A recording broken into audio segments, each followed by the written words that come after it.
There you go.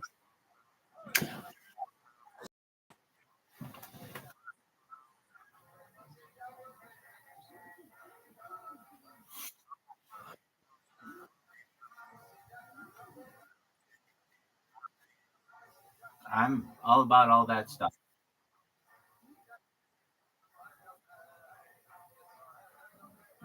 I enjoy dumplings. I like every kind of noodle, I think. But I really like dumplings. But any kind of pasta, just the pasta part. If you could give me pasta and marinara sauce, and I'm solid. I think I could eat. I did for a while. I ate steak every single day for like a couple years, and I never got sick of it. I love it.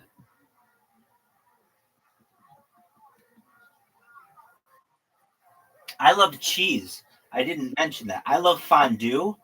I eat cheese a lot, and it's one of my favorite foods. I can just take cheese and make all kinds of things out of it. I'll take cheese and just eat it with marinara, and it's like pizza. Or I'll eat cheese with salsa and make like um, nachos, basically. Um, I like cottage cheese. Um, I like yogurt a lot. Yeah, I like um I like cream cheese, so I like bagels a lot, so I'll eat that with cream cheese. I like lox. I like salmon. Um, what else do I like? Oh, I like I don't just like bread. I like basically every kind of bread, even though it's not very good for you. But I really like pretzel bread. If you've ever had pretzel bread, um, I'm like pretzels are good, but pretzel bread is something I like a lot. Um, I like I like chips. There are a bunch of kinds of chips that I like. I like Pringles a lot. That's probably my go-to chip. Um, but I'll eat Lay's. I'll eat Ruffles. Um, I like chips and salsa. It's just like an easy thing. I like easy things. I mean, when I'm when I focus on my career and I can eat out and do all kinds of things, I um I splurge when it comes to food, and especially at my local markets. And like I will just get like an entire week worth of food prepared, and then just all I have to do is like heat it up, and that's pretty easy for me to do. Um yeah. There are things that I've always wanted to try that just I don't for various reasons. But I think that with the advent of the the growth of the vegan community, where they have replacements for things, um, you can't really tell the difference, or at least people tell me they can't tell the difference. So, for instance, like um, at like some dairy restaurants, they will have uh, like an Impossible Burger with um, like usually we don't have cheeseburgers, but because it's not meat, you can. And people have told me that they're the same or they're very similar. So those are some things that I'm positive for in the future, where I would really like to live in a world where we don't have to kill any animals and we can still have the taste of them, with like 3D printed meat and things like that. So perhaps within the next few decades, all foods might be available to people, or some people, without any animals being harmed.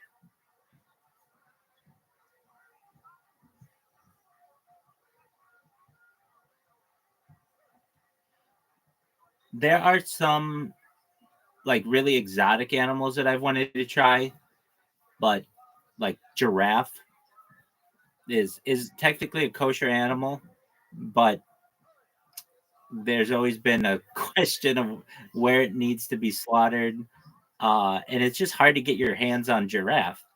But That's kind of something I've always wanted to try.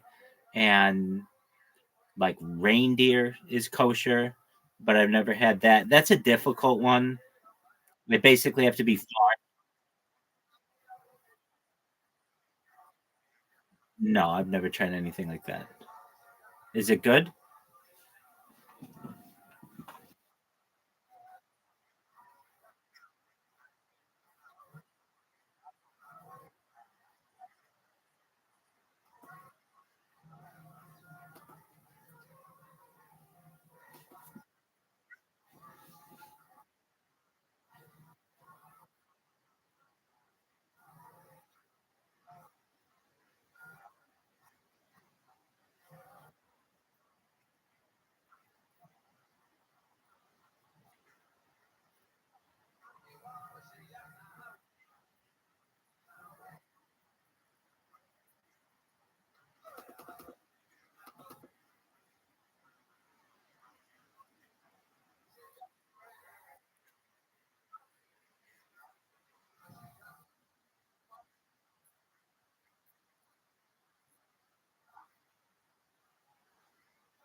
Yes, sir. No, I'm single by choice.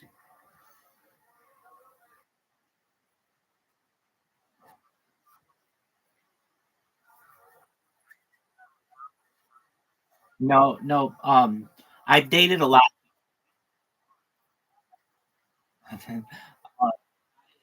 I've dated a lot of women, and I am proud to say I've never cheated on anybody. I've only had really positive relationships with women, and I'm proud of my behavior with women, and had a lot of fun with a lot of different women, but never settled down with anyone. And I would say this: if I wasn't doing this right now, I would have found someone and been married. I was I had a matchmaker right before I started doing this, and I was in the process of dating to the point of marriage. And then the pandemic hit. Everybody stopped dating for a little while, and then I started doing this. And I've always felt like if I need to, I can go back and get a matchmaker and get set up with someone. But in the meantime, I I don't want a significant other right now. If I had, I can really say this: if I had a a, a a swimsuit model who wanted to date me right now, I would say no. I really am focused on my streaming, and I know that, I mean, unless she was like, "Hey, I'm fine with being on camera 24/7 as well," I wouldn't give this up for any woman in the world. I feel what I'm doing is very important for the history of the world and for humanity in general. And I know that when this goes viral, if and when it does, I'll be able to have any woman that I want, so I'll have the pick of the litter, so to speak. So I just have to be patient, and that's something that I don't really have a hard time with. I I'm very focused on this project, and yeah, go ahead, Big Ben.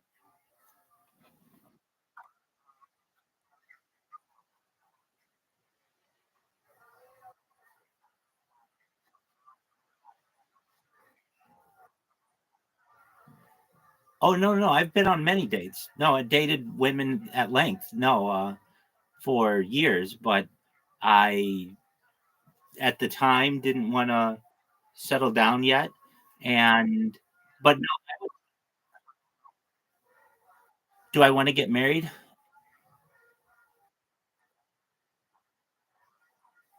Right. Yeah, I mean, I always kind of knew, or I always felt that, and I would even tell girlfriends this in the past. I wanted to be someone who was in my 40s and got married with a younger woman, and where I could be established in my career, or perhaps be have, you know, basically sown my wild oats and then had a family. And I kind of think that's one of the advantages of being a man, is there's not so much of a time limit on when we can reproduce. So you can be a 40, 50-year old man and have a 30 or 40-year-old wife, and that's not too big of an issue.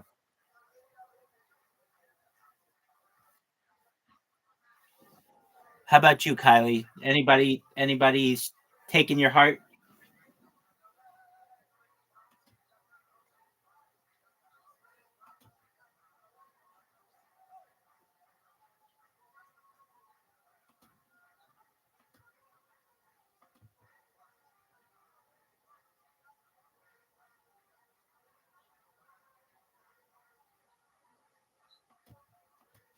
Kylie, did you go to my blog yet?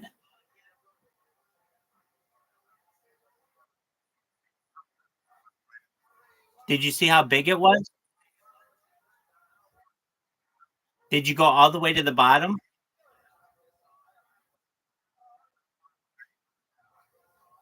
What's the website you went to?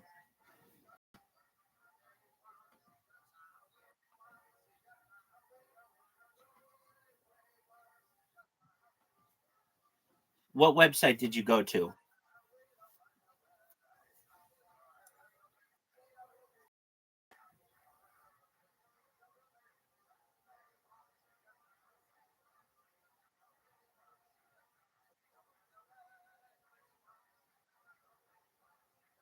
Kylie, what website did you go to? I know which one. No, that's not what I wanted you to go to. I have a blog, BLOG. I want you to go to a browser right now and type rabbirothschild.blogspot,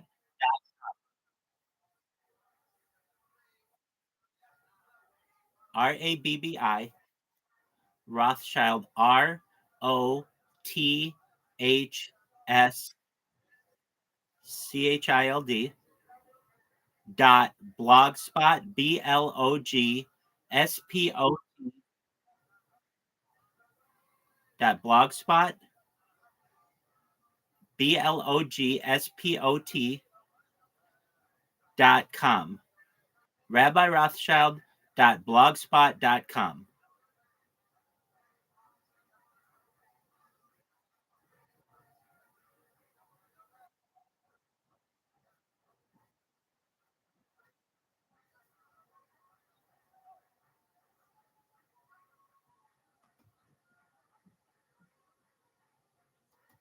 Did you go to rabbirothschild.blogspot.com?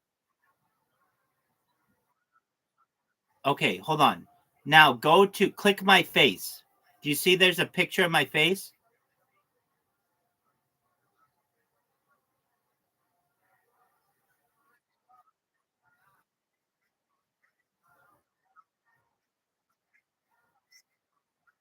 No, no, then you didn't type it correct. You didn't type it correctly. Okay. I will send you a link that you can just click. Just one.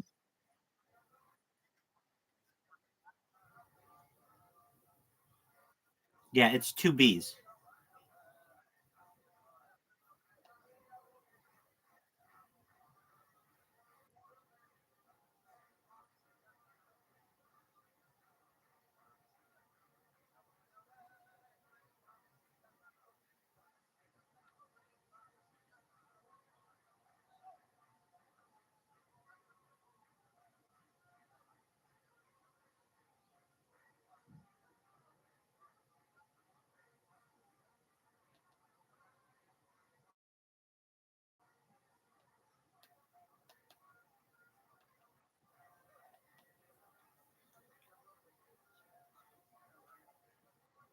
Go to the link that I just sent you. It's rabbirothschild.blogspot.com. Copy it, put it in a browser, and then click my face, and you will see the largest blog entry of your entire life.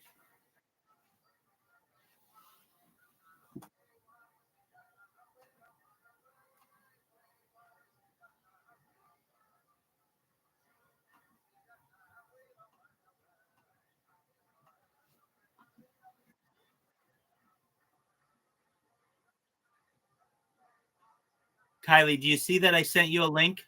rabbirothschild.blogspot.com.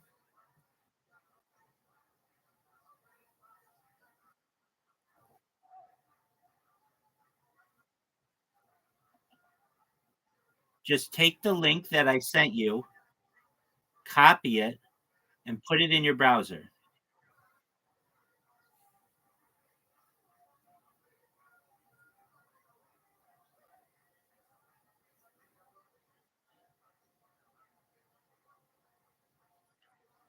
Kylie, do you see that I sent you a link?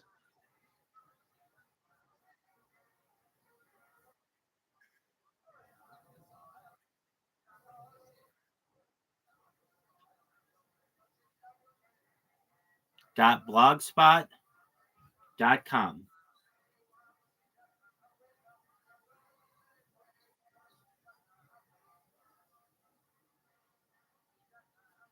Do you see that I sent you a link? Copy it and put it in your browser. Hold on. Did you click my face? Click my face.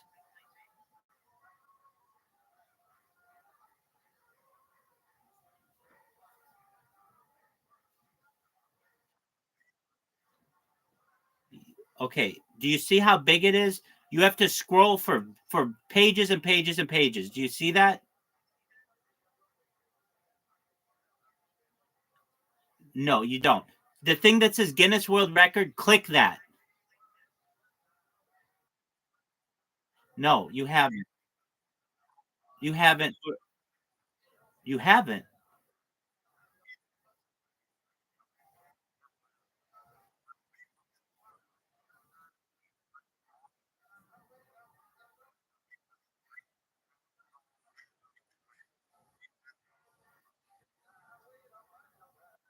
It's very long. Do you see that? It doesn't end. Yeah, exactly. That's what I wanted you to see. Perfect. So you've been there. All right. Well, read through it. It's important. You don't have to memorize it, but just look at it. It's very important information about health and about sexuality and about food and about the future of humanity.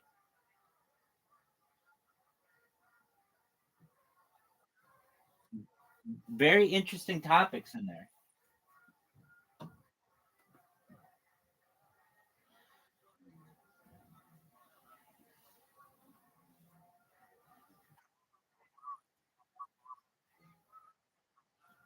Everything. Exactly. You got it perfectly, Kylie. Everything. I wanted it to be, and obviously a lot of it is AI, but these are very good questions. How do you extend your life? How do you, what are the healthy, what are all, give me a list of all the vitamins. It gives you a list of all the vitamins. Everything about humanity is in there. And it's listed. So you can, and do you see how long it is?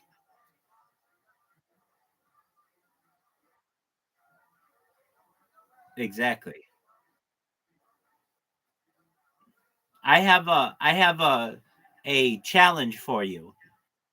I have pictures at the very, very bottom of it. Okay. I want you to scroll all the way to the very bottom and tell me what the pictures are.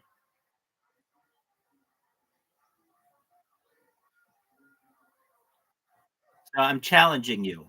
You just keep scrolling and you'll get to the very bottom eventually. And when you do, tell me what the pictures are. I will be very proud of you if you can make it to the bottom. It'll take you a couple minutes.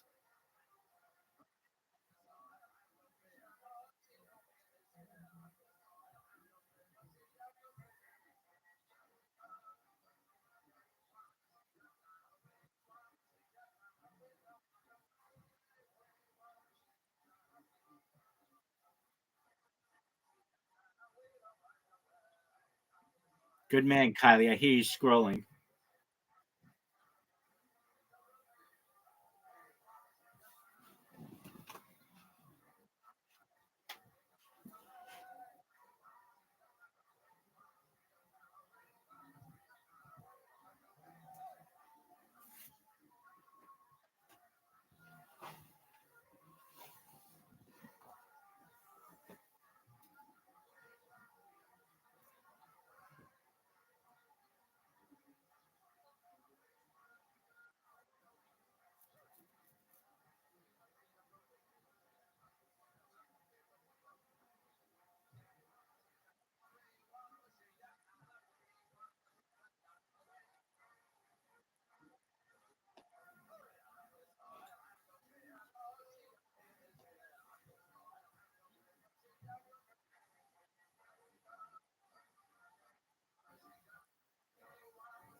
What are the pictures?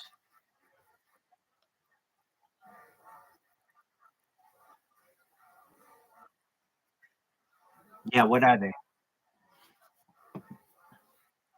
Exactly. You got it. You made it to the bottom. Isn't it really long?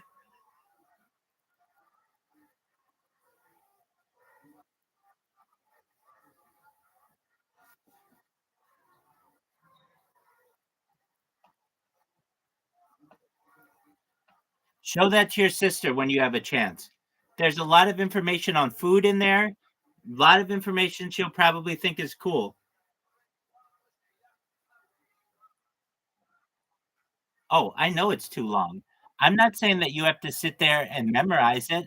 It's just if you go in there and you press Control F, you can search on any topic and it will come up. You type the word nuclear and it'll have all kinds of stuff on nuclear energy. You type in anti-gravity, it'll have all kinds of stuff on anti-gravity. Whatever you want, you can just search it.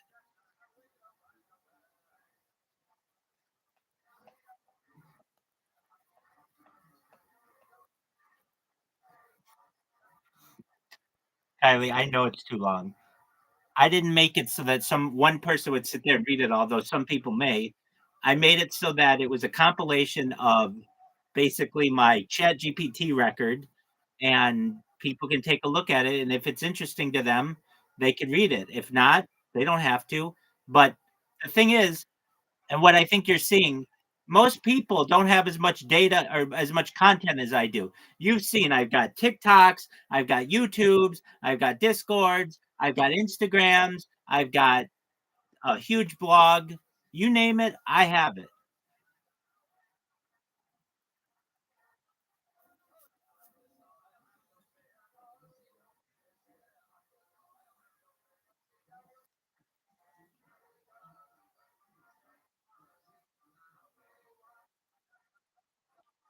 I'll be right back. I'm going to use the restroom.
So, as you can tell, Kylie, we've got a lot going on. In the meantime, I've been up all night, so I got to get some sleep. But I am going to have Caspian C's here. I'm going to have the podcast going. So feel free to kick back, relax. I want you to know, Kylie, it's been an absolute pleasure to meet you. and I'm glad to have a new friend. And as you know, I'm always here. So if you ever need anything, I'm here to help you. Okay? Yes, sir. Yes, sir.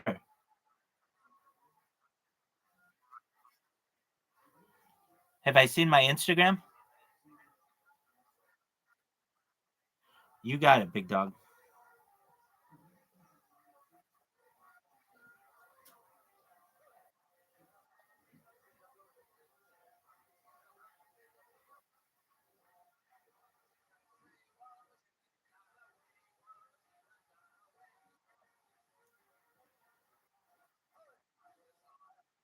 Is your sister Layala?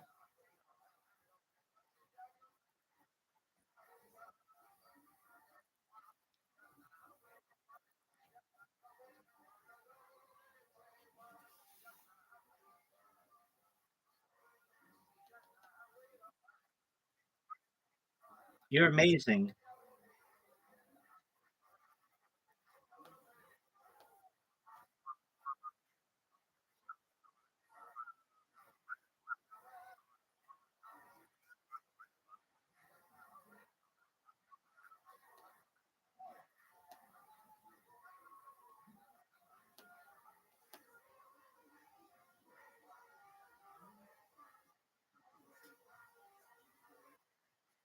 Yes, sir. I know. I'm messaging her right now.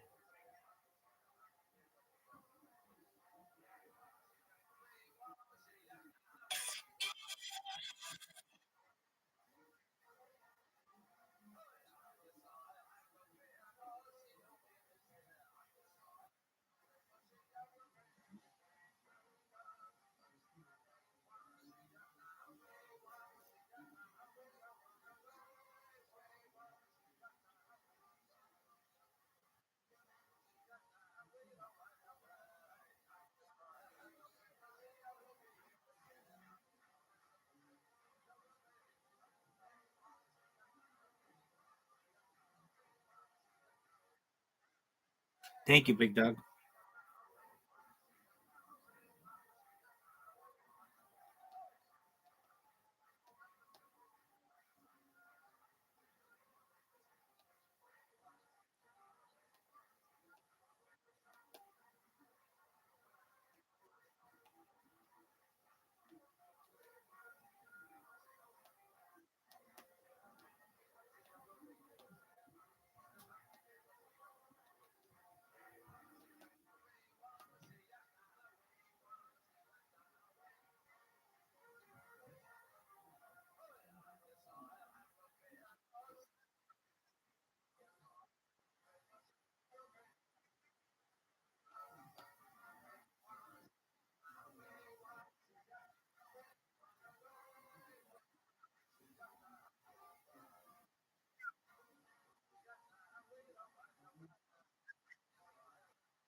Hey, hey, what's going on, Bree? Hey, I hope you're having a wonderful day. How's it going? Excellent. Oh, life's good. Yeah, I'm here. I am. Yeah, I do. It takes a lot of strength to be this handsome.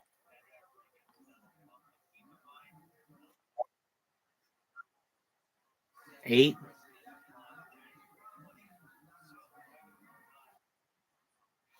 11, 10 a.m., but I haven't slept. I've been up all night.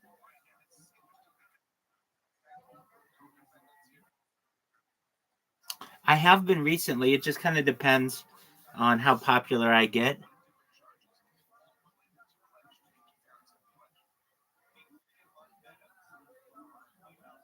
How many hours a night do you sleep?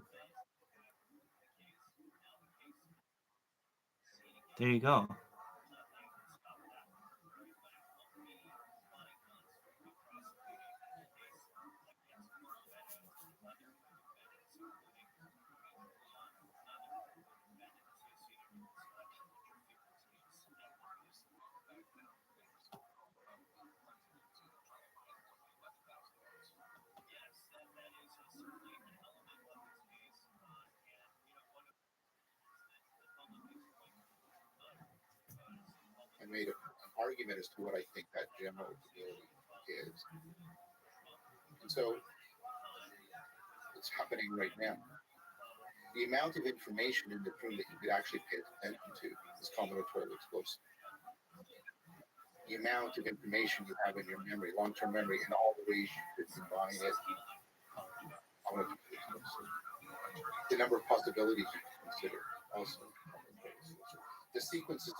Filtering out a gigantic waterfall of data.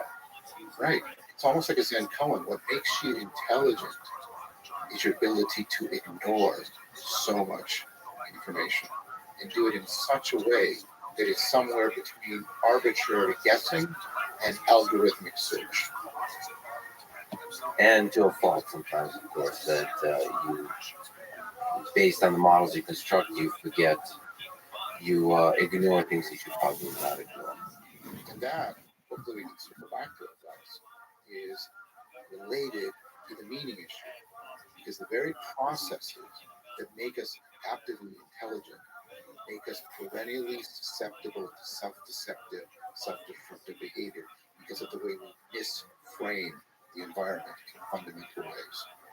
But to you, meaning is also connected to ideas of wisdom and truth and how we interpret and understand and interact intellectually with the environment. So, what is wisdom? Why do we long for it? How do we and where do we find it? What is it?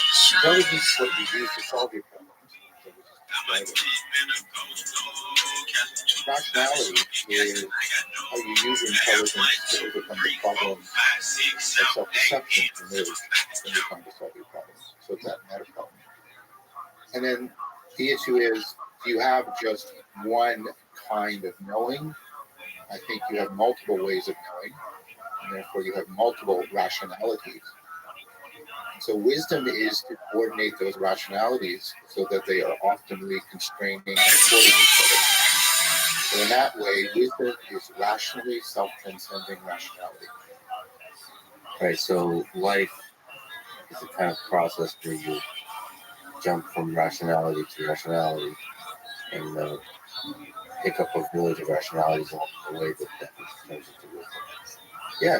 properly coordinated. You mentioned framing. Yes. So what is framing? Is it a set of assumptions you bring to the table in how you see the world, how you reason about the world? Yeah, how you understand the world? So it depends what you mean by assumptions. If by assumption you mean a proposition, representational, or rule, that's much more downstream from relevance realization. I think relevance realization refers to, again, constraints on how you are paying attention. And so for me, talking about framing is talking about this process you're doing right now of salience landscaping. What's salient to you? And how is what's salient constantly shifting in a sort of a dynamic tapestry?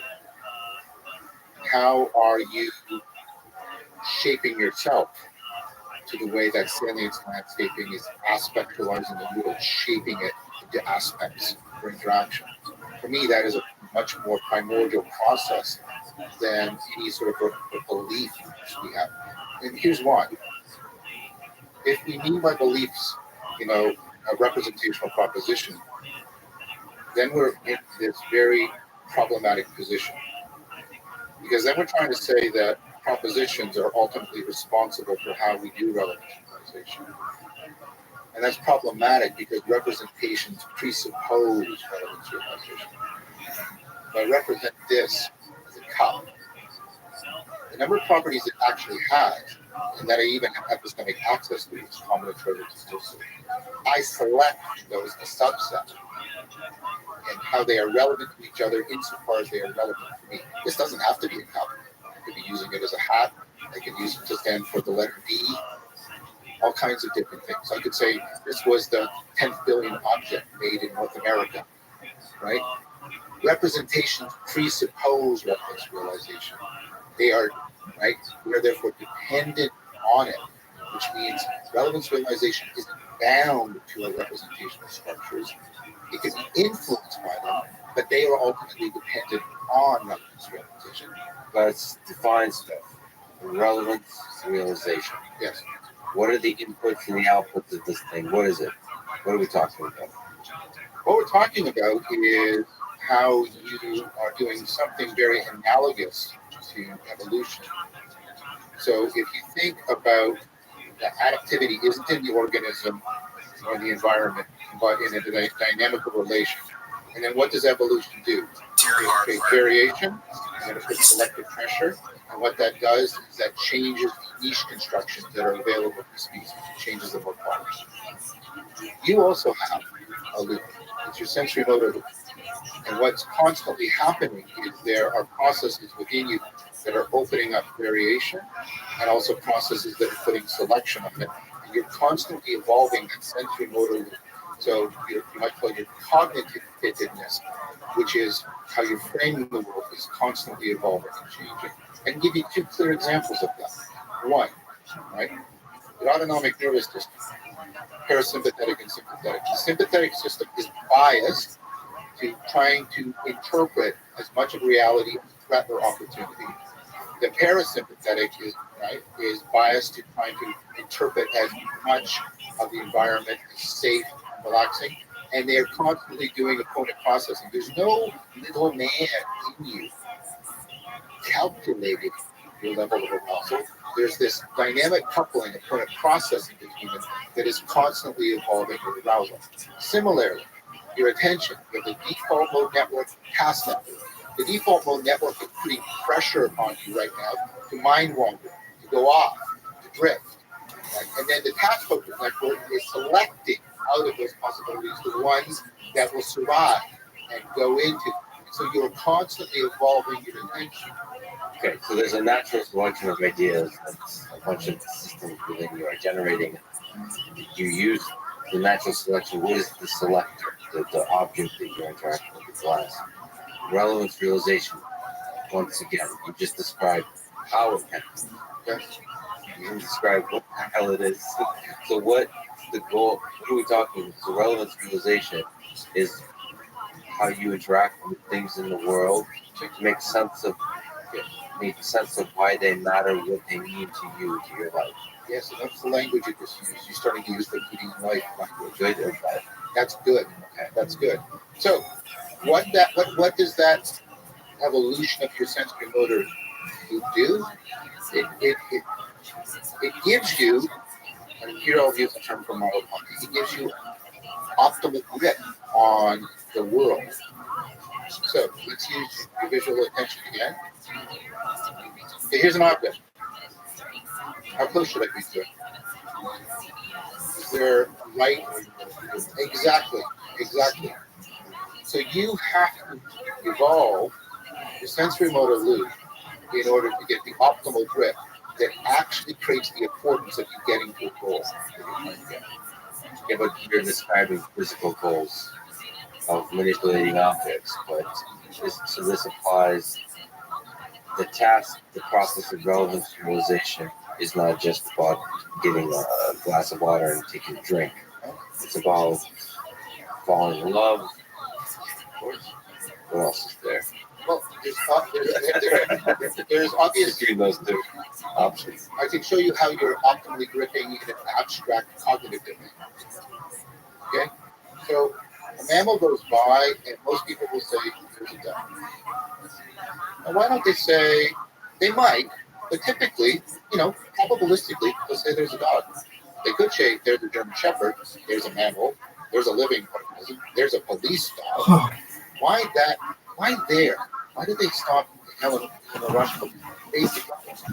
What you find is that's an optimal grip because it's getting you the best overall balance between similarity within your category and difference between the other categories. It's allowing you to properly fit to that object as far as you're setting yourself up to.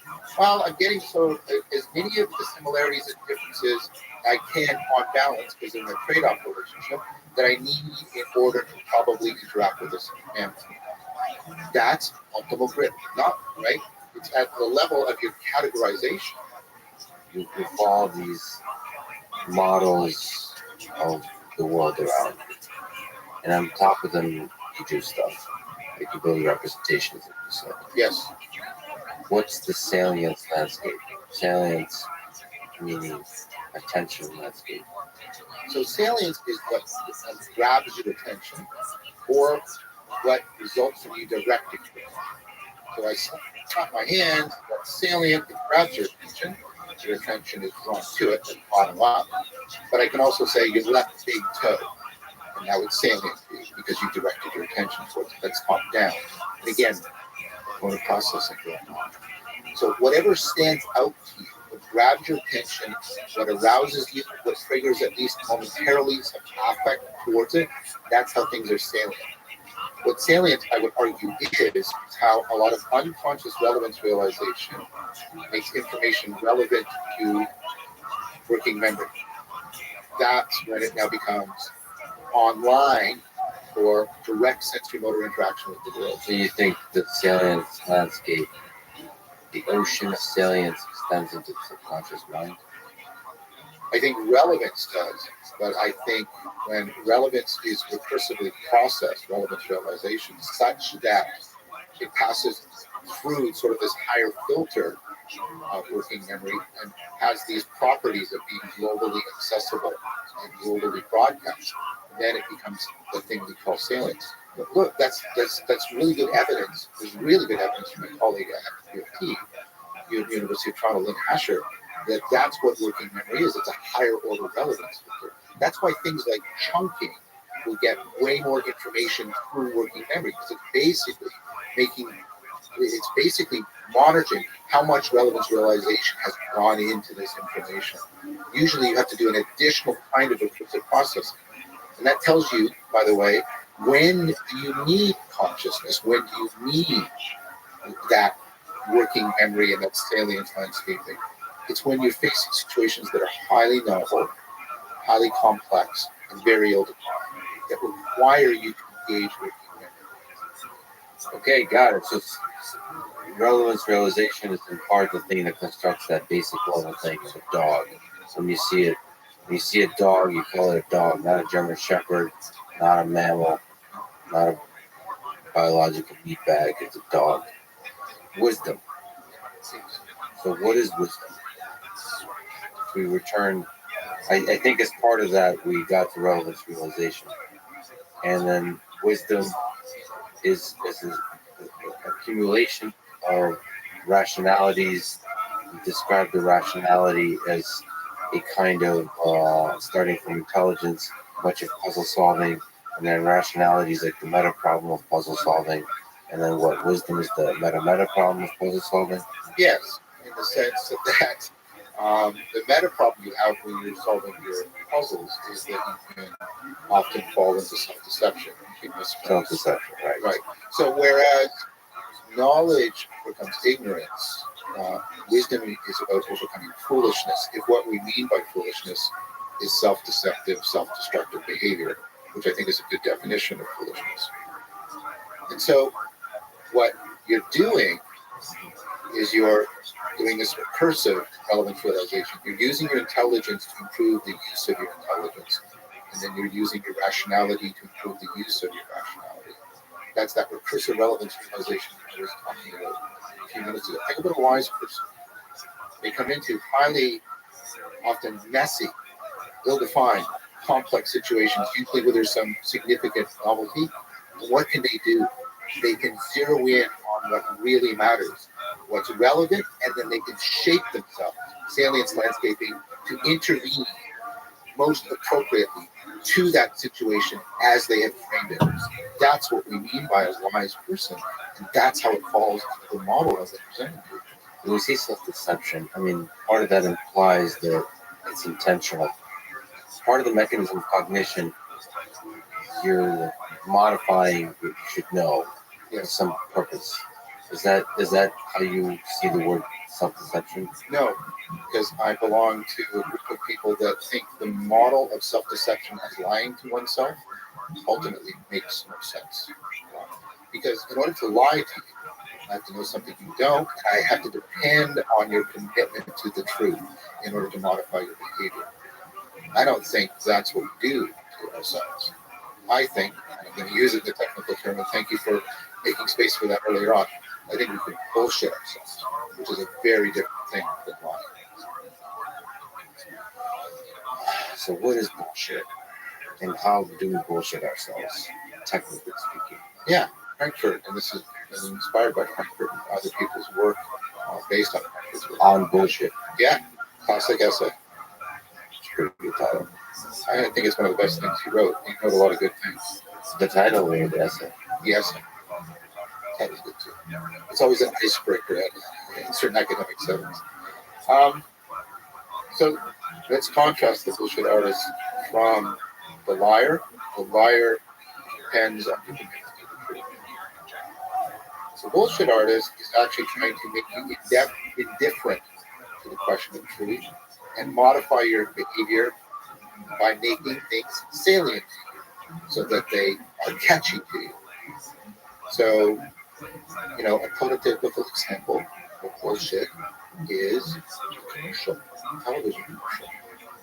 You watch these people at a bar getting some particular kind of alcohol, and they're gorgeous, and they're laughing, and they're smiling, and they're clear-eyed. You know that's not true. And they know you know it's not true. But here's the point. You don't care. Because there's gorgeous people smiling, and they're happy, and that's salient to you, and that catches your attention. And so, going to a bar, that won't happen. It's like, well, you know it. Yeah. But you buy the product because it was made salient. And you can't lie to yourself. Salience can catch attention, but attention can drive salience. So this is what I can do. I can make something salient by paying attention to it. And then that will tend to draw me back to it again. And you see what happens? It means it tends to catch my attention more, so that when I go into the store, that bottle of liquor catches my attention. And I buy it. And that's, why is that bullshit? Because what you're doing is being caught up in the salience of things, independent from whether or not that salience is tracking reality. Is it independent or is it loosely connected? Because it's not so obvious to me when I see happy people at a bar that I don't in part believe that. Well, my experience has been maybe different. Logically, I can understand, but maybe there is a bar out there. Ask him his name, and he gives a series of Most of the bars I four go to cover these days names: in Texas. Maharaj, Naki, Bunny, and Netzer. I think These are four of the five there's probably variation. names allotted in the Talmud to the five disciples, although Let's say in part of the Tal. intent is at least to try and 24 shut crowds, Das Leben You might Jesu, not completely succeed, but that's the 272, intent. At Idem, times it can were completely Ansis and succeed Iber because told at I can Jesu, give you MGWJ, pretty much gibberish. 76, And yet, 1930 to like, 586 to 603, 77, 1933, 44 to 61, 46 to 7, 25 William Horbury, A Critical Examination of the Talmud Shud, PhD Dis, Cambridge University, 1970, 275 to 81, Daniel S. Teokel Ben Ezra, An Ancient List of Christian Festivals in Talmud Shud, polemics as indication for action. HTR 102, 2009 481 to 96. Well, 26. So for example canons 15 and 16 in the Syriac teaching of the Apostles translated by Ben Jamin Plummer Bradman. Syriac documents attributed to the first 3 centuries, Ante-Nicene.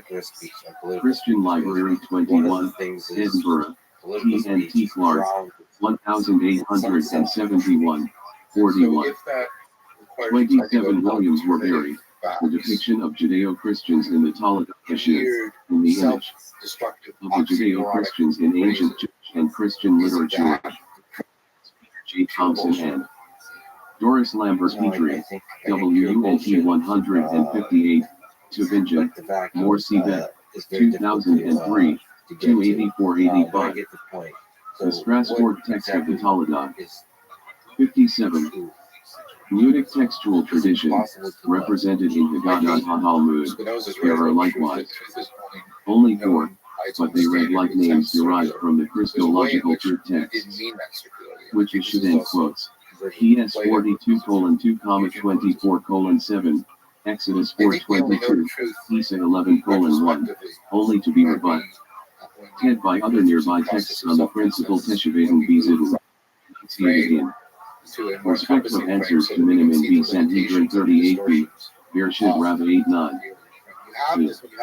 Messianic and Christological character of the proofs was emphasized by students, including H.J. Sean Field. 28. Hence it was suggested by Ernst Hammel that, as this text of the Talmud issue might indicate, originally the names were simply envisaged as names referring to issue, and Peter Schaeffer somewhat similarly argues that the author or editor of the trial scene in the Babylonian Talmud is giving a rebuttal of Christian claims for Christ under the guise of an account of the trial of the disciples. 29. At present, however, the focus of interest is not so much the interpretation of the Talmudic passage, as its incorporation into the Hebrew text of the Talmud. Issue, something which is in fact typical not of the texts of the Strasbourg or Hellentype, but of the Aramaic texts of their Hebrew and Judeo-Arabic congeners, in which either 5 or 12 disciples are brought and tried. 30. May be suggested that the Strasbourg text has contact here with the form, perhaps, early, given in the text, in which it should indeed apply the names to himself.